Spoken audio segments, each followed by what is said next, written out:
Good morning mga idol. So for today's video ay tutorial po ang ating ibabahagi or kaalaman para sa inyo at kung sakali pong meron po kayong na-encounter na in-upload na nag-copyright, so meron po kayong mapapanood at sana po ay makatulong sa inyo ang aking tutorial for today. So yan po yung red dollar na yan, saan po ay means ay copyright sign po yan siya. So para po matanggal natin yan, so ating ituturo sa inyo. So yun lang. Yan. Tapos yung red dollar ulit po ang ating i-click sa yan sa tabi ng monetization. Yan. Pag click natin yan, lalabas itong review issues. So pag click natin yan, lalabas naman po itong video can't be monetized. So yan po.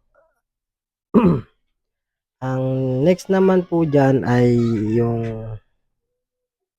ilalabas niya yung trim. Antayin-antayin lang po natin mga idol, medyo matagal. So yan, trim out segment na po yung next na step na ating gagawin. So pagtapos po niyan, pag na-click na po natin yan, ang susunod na lalabas po ay yung time na kung saan yung nagkaroon ng copyright. So save po ang i-click, ipipindutin natin ulit diyan mga idol, tapos trim. So yan, and then pinoproseso na po yan siya mga idol. So yan po sa baba nakalagay video editing and progress. So pinoproseso na po siya. At the same time, shoutout muna dyan sa ating masusugid na manonood dito sa ating YouTube. So maraming salamat sa inyong suporta mga idol. And kung nagustuhan nyo po ang ating live for today or ang ating upload na video, please like and share na rin po and subscribe. And yun po, pag natapos po tayo, balik po tayo doon sa ating YouTube studio para po i-refresh. Yan, pag na-refresh po natin yan, antayin po natin, saka po siya magiging okay na. So yun lamang po, sana po ay meron po kayong natutunan.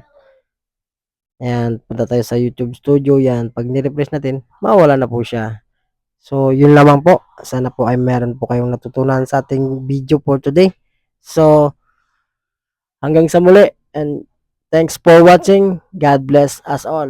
At maraming salamat sa inyong suporta dito sa ating na-upload na video. So sana ay marami po ang makapanood nito sa ating ginawang video, dahil malaking tulong po ito sa ating mga small content creator, kasi nga marami po tayong mga dapat pang alamin dito sa ating mga ina-upload na video. So yun naman po, thanks for watching, bye bye.